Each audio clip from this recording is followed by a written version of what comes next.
Okay, so welcome back to this next video in which we are discussing G protein coupled receptors. Okay, so in the previous video what we discussed is the activation of heterotrimeric G proteins by the activated G protein coupled receptor. Okay, so we've seen how the binding of the heterotrimeric G protein to the activated G protein coupled receptor leads to the release of the guanosine diphosphate, okay, through those conformational changes that we looked at in detail. Then what happens is a GTP molecule from the cytoplasm comes in and binds to that vacated guanine nucleotide binding site, okay. That causes a conformational change in the switch region 1 and the switch region 2. These now close in around the guanine nucleotide binding domain and they lose their interactions with the G-beta subunit here, and that's the main interaction between the G-alpha subunit and the G-beta subunit lost now, and then what happens is the whole G-beta gamma complex cleaves off from both the alpha subunit and the activated G protein coupled receptor, and then goes off still attached to the underside of the phospholipid bilayer and goes off and has signaling roles. And then what also happens is the binding of the GTP effectively causes the reverse conformational changes within the alpha subunit that binding to the G protein coupled receptor cause. Okay, and effectively, whilst binding to the G protein coupled receptor caused conformational changes that ousted the GDP, now when the GTP binds, it causes the reverse conformational changes and ousts the G protein coupled receptor basically, and then the alpha subunit is going to go off attached to the underside of the phospholipid bilayer by that lipid moiety, and then it's going to have signaling roles. Okay, right, so now what we want to discuss is how our alpha subunits of heterotrimeric G proteins turned off. So let me just draw where we've got to now, and then we'll discuss how they are turned off. So let's draw our activated alpha subunit of the heterotrimeric G protein. So here is the GTPase domain here. Here is our alpha N helix, and remember right up there at the beginning of the N-terminal you'll have your lipid moiety which will attach the alpha subunit to the underside of the phospholipid bilayer. And remember that's usually a palmitoyl group or a myristoyl group. Okay, here then is our alpha N helix there. Okay, right, then we've got our helical domain here, which is now returned to that original conformation, because remember, when the GTP binds, the exact reverse conformational changes occur. So it's gone from being dropped down like this to being back up, basically. Okay, then we've got the switch region 1 curved over this guanine nucleotide binding site, and also switch region number 2 there, bound over our guanine nucleotide binding sites. And I'm no longer going to show those C-terminal domains or those loops that we had previously in purple, because those are just important for the binding to the G protein coupled receptor, so we don't need them anymore. Okay, so let's simplify it down and just show these now. Here's switch 1, here's switch 2, and then we've got our GTP bound now there. Okay, like so. Okay, so this is our on-state alpha subunit of the heterotrimeric G protein. I'll just label up the two key domains here. So this is the GTPase domain here, and this is the helical domain down here. Okay, right. Now, this can go off and have all sorts of signaling roles, and those signaling roles will be determined by which alpha subunit it is. So we've seen that alpha S subunits will go off and activate adenylyl cyclase enzymes. Alpha I subunits or alpha O subunits or alpha Z subunits will go off and inhibit adenylyl cyclase enzymes. Alpha T subunits will activate phosphodiesterase 6 enzymes and cause cyclic GMP to go down. Okay, alpha Q or alpha 11 subunits will go and activate phospholipase C beta enzymes, which will then hydrolyze phosphatidylinositol 4,5-bisphosphate to diacylglycerol and IP3, and those will then both go off and have signaling roles as well. Okay, but what we now want to talk about is what controls the temporal aspects of the alpha subunit's signaling roles, i.e. we've activated this alpha subunit, how long does it remain activated for? What's the temporal characteristics of this signaling, basically? How long does it remain on and signaling to downstream targets for, basically? Okay, well, originally, what people thought is that the temporal characteristics of the alpha subunit signaling was controlled by the intrinsic GTPase capacity of the alpha subunit. So remember, this domain here, it's actually capable of hydrolyzing this GTP to GDP and inorganic phosphate. Okay, so it can hydrolyze that GTP down to GDP and inorganic phosphate. Okay, the inorganic phosphate will then be released, and when the GTP goes down to the GDP, the switch regions will then go back to their original conformation, where they're not so closed over the guanine nucleotide binding domain. Then what can happen is that remakes available the binding interface for the beta and the gamma subunits. Okay, so what will then happen is the beta-gamma complex will rebind to this, and you'll reform your inactivated heterotrimeric G protein, where you've got the alpha subunit with guanosine diphosphate bound to it, and the beta-gamma complex. And that cycle that we've now been round from the starting point, which was the heterotrimeric complex in the off state, all the way back to that same starting point, that's called the G protein cycle. Okay, right. So originally it was just thought that the GTPase domain controlled the temporal dynamics of the alpha subunit signaling, and it decided how long the alpha subunit would be on for before it would then turn itself off. However, it became apparent that it wasn't sufficient, basically. Okay, and I'll give you the main example that led to this realization. Okay, so it again refers to the G protein signaling that occurs in the retina, so in the rod and the cone cells in the retina. Okay, so basically it was found that G alpha T subunits, if you have them in a test tube and you allow them to hydrolyze their GTP at their normal intrinsic rate, again that's an important key word, the intrinsic GTPase activity, it's referred to as this GTPase activity of the alpha subunit. Okay, if you allow them to hydrolyze GTP at their intrinsic rate, then basically it's ridiculously too slow. It's physiologically irrelevant, basically, the timescales over which this works. Okay, if you imagine how the eye works, the eye has to be continuously turning these signals on and off, basically. Light has to hit, the signal has to come on for an instant, and then it needs to go off again so that you're ready for more light, okay, because we continuously get updated visual pictures, basically, so you can't have this G protein signaling lasting for an incredibly long time, otherwise you'd be seeing the same thing for that incredibly long time, okay, and that's obviously not physiological, that's not the way it works. So, it was realised then, because these G alpha T subunits take so long to turn off in a test tube, that it couldn't possibly, the temporal characteristics of the signalling in vivo, actually in the retina cells, could not possibly be being dictated purely by the intrinsic GTPase activity of the alpha subunit.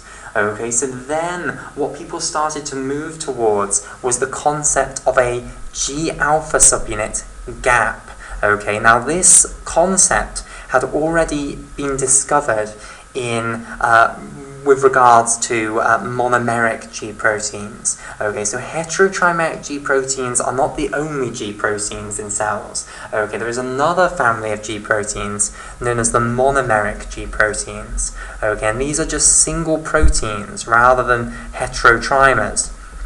Okay, but the principle of a monomeric G protein is very much so the same as a heterotrimeric G protein. You have two states, on and off, and in the off state this single protein has guanosine diphosphate bound to it, and in the on state the protein has guanosine triphosphate bound to it. So to give an absolutely key example of a monomeric G protein is the RAS monomeric G protein, okay, which participates in the RAS-RAF-MEK-ERK signaling cascade that's downstream of many receptor tyrosine kinases. Okay, so in monomeric G proteins, in this totally separate field, it was known that the monomeric G protein, again, was an intrinsic GTPase. It had the ability to turn itself off, to turn itself from the on state to the off state by hydrolyzing its GTP on its own, basically. But again, it had already been discovered that actually there were other proteins which could come along and bind to the monomeric G protein and accelerate the rate at which it hydrolyzes the GTP, so hugely speed up the rate at which the intrinsic GTPase of the monomeric G protein actually functioned. And these proteins were referred to as GAPs, standing for GTPase accelerating protein.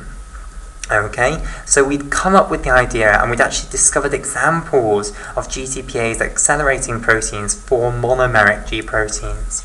Okay, but when people saw that there was this problem with the alpha subunits of transducin heterotrimeric G proteins, people began to think that probably there was a similar thing for the alpha subunits of heterotrimeric G proteins, i.e. there would be G alpha gaps.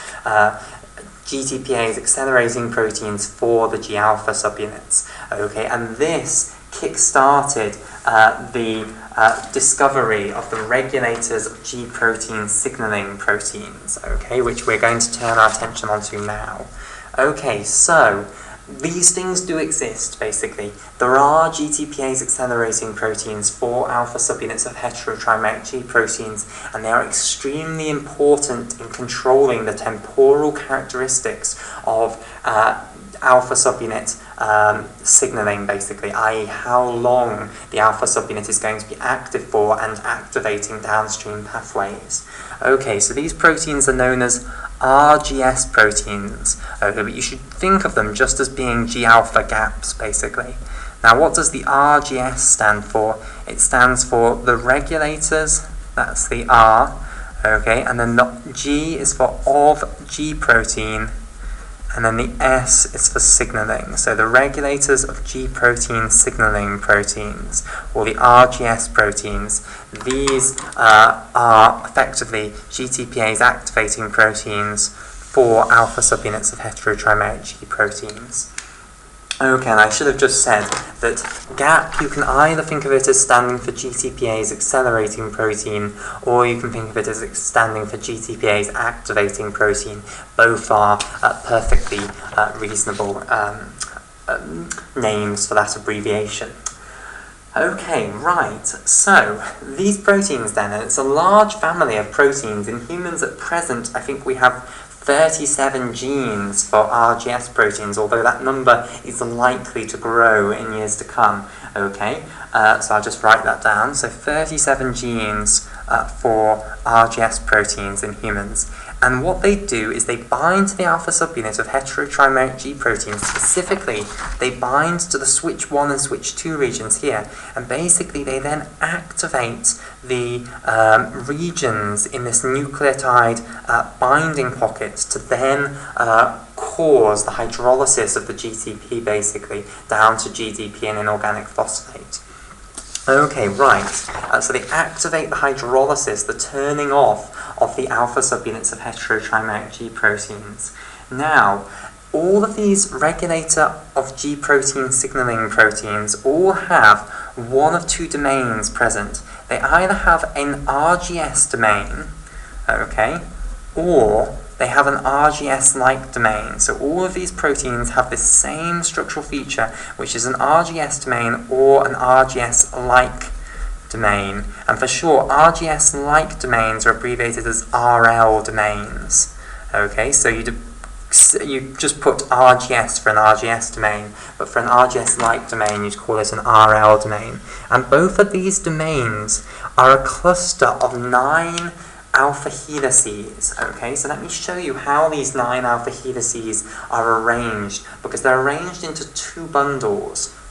Okay, right, and don't worry, this isn't going to be quite as bad as the structure of an alpha subunit of a heterotrimeric G protein. Okay, so basically, we'll start with the amino terminus of the RGS or the RGS-like domain here, and I'm just going to put this little bit of symbol here. Okay, so what this symbol here means is that potentially you have a lot of things in between the amino terminus of the protein and the beginning of this RGS domain or the RGS-like domain. So these RGS proteins, they don't just contain an RGS domain or an RGS-like domain. They contain other things as well, okay? And this means that potentially there are loads of other things before the beginning of the RGS domain, okay? So that's what that means. Okay, so here's where the RGS domain then begins. So what you then have is a little cluster of 3 alpha helices together here. Okay, so I'll colour these in. So there's 1 alpha helix here, 1 alpha helix here, 1 alpha helix here. That cluster of 3 there. Okay, then it goes off, okay, like so, and then it will have a cluster of 4 alpha helices over here. Okay, like so. Okay, so there's the second one, third one, and the fourth one, and those are all clustered into a domain, which I'll tell you the name of in a moment. Then it lifts back over this portion here, like so, with another alpha helix here, and it will end over here with another alpha helix that will be in parallel to these 3 here. And then again, I'll use this symbol to say there could be lots of other things before you then get to the C-terminus. So let me show you where all the alpha helices are here. So there's 1 here, okay, there's another 1 here, and then these 4 are all parallel to one another here. Okay, like so. Right, so this is the structure of one of these RGS domains or RGS-like domains. You have 2 clusters of alpha helices. Okay, and overall you have 9 alpha helices in one of these RGS domains. So this portion that I've outlined in blue of 4 alpha helices there, okay, this is known as the 4 helix bundle. Okay, so this is called the 4 helix bundle. Okay, now which alpha helices does this actually contain? Because the alpha helices of these RGS domains are labelled up, okay, in the order they appear. So this is number 1 here. This then is number 2. Number 3 here, okay, this one is number 4, number 5, number 6, and number 7. So number 4, number 5, number 6, and number 7, they are all in this 4 helix bundle domain here. Okay, then the other ones going on 8 and 9 here, all of these 5, 1, 2, 3, and then 8 and 9, these are part of what's called the terminal subdomain. So if I highlight this portion in red here, these 5 alpha helices here, these are what are called the terminal subdomain of the RGS domain or the RGS-like domain. So this is the terminal subdomain. So this is what RGS domains and RGS-like domains all look like. They have 9 alpha helices arranged into these 2 separate domains, the 4 helix bundle and then the terminal subdomain there. Okay, right, and again I'll stress the point that what this domain is going to do, this specific domain in the RGS protein that you find in all RGS proteins, one or the other, okay, what this is going to do is it's going to bind to those 2 switch regions there, switch 1, switch 2, effectively compress them a little bit, and then promote the hydrolysis of the GTP to GDP in inorganic phosphate, and therefore promote the turning off of the alpha subunit of the heterotrimeric G protein. Okay, right. So, let's then talk about some examples of RGS proteins in humans, and it's fair to say that not that much is actually known about them yet. They are a growing field, an emerging field that we're only just beginning to realise how important potentially these things actually are in controlling the temporal dynamics of G protein signalling. Okay, right. So I've mentioned that there are 37 genes in the human genome for RGS proteins. These are classified into 8 families, okay? So there are 8 subfamilies, okay? And the simple nomenclature for the 8 different subfamilies of RGS proteins is just to call them Family A, Family B, Family C, Family D, Family E, Family F, Family G, and Family H. There is more complicated nomenclature that other people use, okay, but that's the simple nomenclature for the 8 different families. Okay, right, now let me give you some examples of RGS proteins, and then we'll begin to see maybe how important they are. So to go back to the retina, to finish the story in the retina, basically RGS protein 9 turned out to be the important one in the retina. This is the one which is capable of binding to G-alpha T alpha subunits in the retina and activating the GTPase activity of that alpha T subunit and accelerating it so that the hydrolysis of GTP actually occurs in a physiologically relevant timescale, basically, to allow that very rapid turning on and off of the signal that is needed in the retina, basically, okay, so that you can continuously alter the image that you're seeing. Okay, so RGS9 is important in the retina in accelerating the turning off of G-alpha T. Okay, to give another example, RGS2 is believed to be extremely important in vascular smooth muscle cells. Okay, and it's believed to turn off G-alpha Q subunits. Okay, so it's actually believed to be extremely important in turning off this signaling pathway and stopping over-contraction of vascular smooth muscle cells. Okay, so just to talk you through this, if we draw a little blood vessel here, okay, like so. So here's a blood vessel. Okay, blood vessels, arterial blood vessels, so arteries and also arterioles, which control how much blood goes to an area, they are surrounded by vascular smooth muscle cells. Okay, so here's a vascular smooth muscle cell, and basically these vascular smooth muscle cells form rings around the blood vessel, okay, like so. Here's the beginning of one of these rings around the blood vessel. And basically, if you can imagine what happens when all of these vascular smooth muscle cells contract, they all decrease in length. And then when they all decrease in length, the circumference of the entire ring goes down, and that results in the diameter of the ring going down, and hence they constrict the blood vessel. Okay? Now, G-alpha Q signaling is extremely important in initiating calcium signals, specifically calcium release from the ER, which drives contraction of these smooth muscle cells. Okay? RGS2 is believed to turn off G-alpha Q in these smooth muscle cells, okay? And that therefore stops overstimulation of this pathway and therefore overcontraction. And in fact, what you can do, and this is one of the major ways that people are investigating these RGS proteins, is you can produce knockout mice. Okay, so you can knock out both genes for RGS2, which people write negative to say that both genes for RGS2 have been knocked out, okay, and no longer functional. So now the rat or mouse has no functional RGS2, and what actually happens is these poor mice end up incredibly hypertensive. Okay, their blood pressure goes through the roof because all of their arterioles start to constrict and all the blood gets trapped effectively in the massive great elastic arteries, okay, such as the aorta.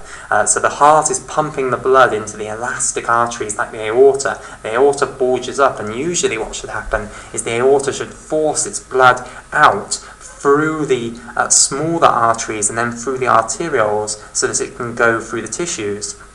If these smaller arteries and the arterioles are all constricted, then the blood's going to have much more difficulty leaving the aorta and going actually through the peripheral tissues. So you end up with much more blood pushed into the aorta. The aorta ends up hugely expanded and very high blood pressure there. Okay, and that's because these smooth muscle cells have over-contracted because of the overstimulation of the G-alpha Q downstream pathways, because you can't turn your G-alpha Q off anymore. Okay, so RGS2 is very important in vascular smooth muscle cells and turning off G-alpha Q. Okay, and that nicely illustrates the main way that these RGS proteins are being experimented with at the moment, which is just producing knockout mice and seeing what goes wrong, basically, for clues as to what they therefore do. Okay, right.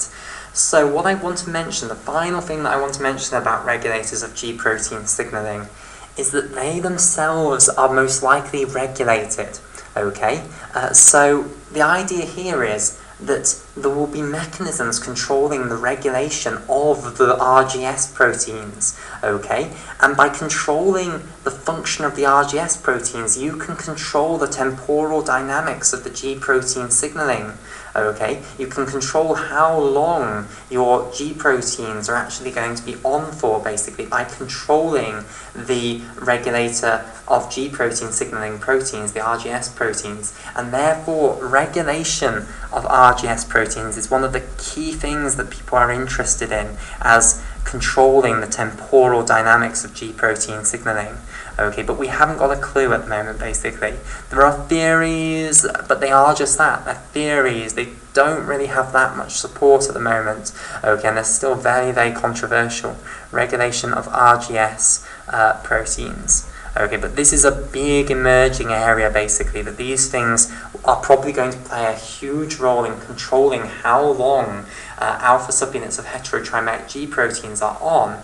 Okay, and therefore, if we can regulate those themselves, then we can hugely influence G protein signaling.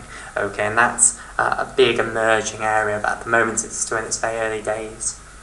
Okay, right, so that's all I'm going to say on regulators of G protein signaling, RGS proteins. What we're now going to move on to is dimerization of G protein coupled receptors. Okay, now the major example here is the GABA B receptors. Okay, so there's a beautiful story here regarding the GABA B receptors, and I'm going to tell it to you. Okay, so right at the start, when we were discussing the different families of G protein coupled receptors, we said that the GABA B receptors were in that glutamate family of G protein coupled receptors. Okay, so their amino terminal domain contained one of those venous flytrap domains, which traps the ligand, in this case GABA, and then that acts as a tethered ligand coming down and interacting with the lower portions of the G protein coupled receptor to cause the conformational change in the transmembrane domains, which then activates the receptor. Okay, we also talked about the fact that there were two different GABA B receptors, and from now on we're going to denote the GABA B receptors by that shorter abbreviation because I don't want to have to continuously write that out. So I'm going to denote them GBR from now on, GABA B receptors. And remember, there were two GABA B receptors, GABA B receptor 1 and GABA B receptor 2. And basically it seems that to function, both of these receptors have to form a heterodimer, where you have one GABA BR1 and one GABA BR2 bound together, okay, and then that alone can function, okay, but the two receptors on themselves don't seem to be able to function. Okay, so let me describe to you what happens if you go to a heterologous system and you express them. Okay, so let me just explain what a heterologous system is for those who don't know. So a heterologous system means you go to a cell culture laboratory, okay, and you find some cells that do not express GABA B receptor 1s, okay, and you put the GABA B receptor 1 gene into those cells, and then you see what happens, basically. So a heterologous system is just a cell that doesn't have GABA BR1s, basically, which you can then add a gene in, and then that will express the GABA BR1. Okay, right, so what happens if you go to a heterologous system and do express just GABA BR1? Well, in fact, you don't even get any GABA BR1 getting to the plasma membrane. It all ends up sitting in the ER membrane. So let me just draw this here. So here is our cell, here. Here's the nucleus. And then we'll draw the endoplasmic reticulum here. And basically, if you just express GABA BR1, no GABA BR2, the GABA BR1 receptors, which I'll just draw as a blob because I can't really draw it as anything else on this tiny little picture, they end up sitting in the ER membrane, okay, and they do not get to the plasma membrane. They get stuck in the ER membrane. They're retained in the ER membrane is the fancy way of saying it. Okay, now why do they end up staying in the ER membrane? Well, it turns out that they have an ER retention signal at their C-terminal. Okay, so let me draw another picture for this. So let's say this is the ER membrane that's been promoted up from being just represented as a single line to being represented as a phospholipid bilayer now. Okay, so when we first produce our GBR1, it will be the opposite way round to normal. Okay, so when we're looking at this, it will look upside down basically, okay, because this is the luminal side, and the lumen of the ER is equivalent to the extracellular fluid, and this side is now representing the cytoplasm, okay, and therefore this is the equivalent of the cytoplasm. Okay, so now the G protein coupled receptor looks upside down, but basically at the C-terminal here, it turns out that the GABA BR1 has a special signal that tells the machinery of the cell to keep it in the endoplasmic reticulum. Okay, so this little sequence of amino acids in the GABA B receptor 1 is called an ER retention signal. Okay, and this is what causes the GABA B receptor 1 to be retained in the ER. So this is the ER retention signal. Okay, right. Now let's talk about what happens if you express GABA BR2 on its own in a heterologous system. Okay, so if you just express GABA BR2 on its own, it doesn't get retained in the ER like GABA BR1. It does get to the plasma membrane, so I'll draw this on the same picture, but remember the GABA BR1 is now no longer expressed. We've gone to a different heterologous system. Okay, and here is our GABA BR2 now on the surface of the cell, so it gets to the plasma membrane, but then it doesn't even bind GABA. Okay, so on its own, it doesn't even bind GABA. If you put GABA on here, this doesn't even bind it. Okay, the GABA bounces off effectively. Okay, so something's very weird is happening here. Okay, now let's discuss what happens if you express both of them together. Okay, if you express both of them together, what you get is heterodimers formed in the ER, which then move to the plasma membrane. So let me get another piece of paper and show you this. Okay, so basically, the GABA B, I'm just trying to get some paper. Okay, the GABA B receptor 2 binds to the GABA B receptor 1 in the ER and helps to cover up that ER retention signal. So let me show this. So this is the ER membrane here. Okay, and again, the bottom portion here is the lumen of the ER, and the top portion here is the cytoplasm of the ER. Okay, let's say this is a GABA B receptor 1 here. Okay, and here's its ER retention signal here, like so. And basically, what happens is it dimerizes with a GABA B receptor 2 here, and the C-terminal tail of the GABA B receptor 2 binds with the C-terminal tail of the GABA B receptor 1 and hides that ER retention signal. Okay, so here is the binding here. So I'll colour these two in. So this one in blue here, this is the GABA BR1 with the ER retention signal. Okay, and GABA BR2 does not have an ER retention signal, hence why when it's expressed on its own it does get to the plasma membrane. Okay, so this is the GABA BR1. Okay, and then we have here now the GABA BR2 in green, like so, and they form a heterodimer in the ER membrane. And now, because the ER retention signal is covered up, this does get to the plasma membrane, so this goes to the plasma membrane, and you then have the heterodimer in the plasma membrane, so let's now show it in the plasma membrane. So now we can go the right way up again. Okay, so here is our GABA BR1 here. So here's the ER retention signal here, and here's the C-terminus.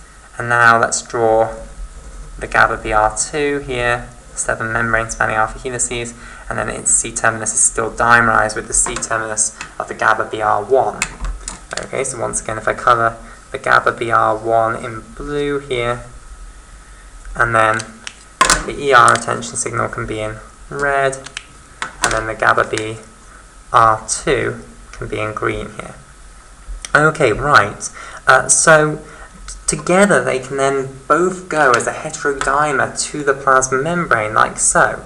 Okay, and then what people initially thought when they did this experiment, they expressed GABA BR1 and GABA BR2 together, they got the GABA BR1 and the GABA BR2 going to the plasma membrane, and then it functions, GABA binds. But what the original thought that people had was that, okay, maybe GABA BR2 isn't functional at all. Maybe it doesn't bind GABA, okay? Maybe its role is just in bringing the GABA-BR1 to the plasma membrane. Maybe its role is just to bind to GABA-BR1 in the ER membrane, okay, cover up the ER retention signal, bring the GABA-BR1 to the plasma membrane.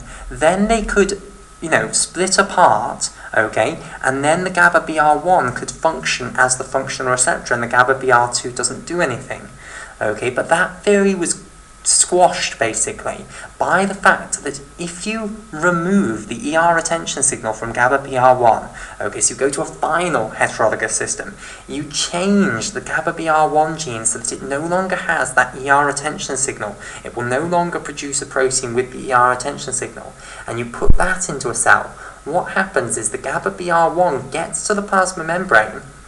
Okay, absolutely fine now, it's no longer retained in the ER, okay, and this is without GABA-BR2, but now it doesn't bind GABA, it doesn't function at all anymore, okay, and it only functions when you then add the GABA-BR2 back again. So what we finally have concluded is that pretty much GABA-BR1 and GABA-BR2 must exist as this heterodimer in the plasma membrane, and not only is this necessary to bring GABA-BR1 to the plasma membrane at all, but once you're actually there, it seems that the heterodimer has to remain intact to actually function, okay, to bind the GABA and to then transmit the signal down to heterotrimeric G proteins. Okay, and I can't really tell you much more than that. It functions as a heterodimer, apparently, rather than as a single monomeric protein. Okay, right, so that's something to be aware of, that some G protein coupled receptors are not functional as monomers. They need to form, in this case, heterodimers to actually function. Okay, right, in the next video what we'll talk about is desensitization of G protein coupled receptors.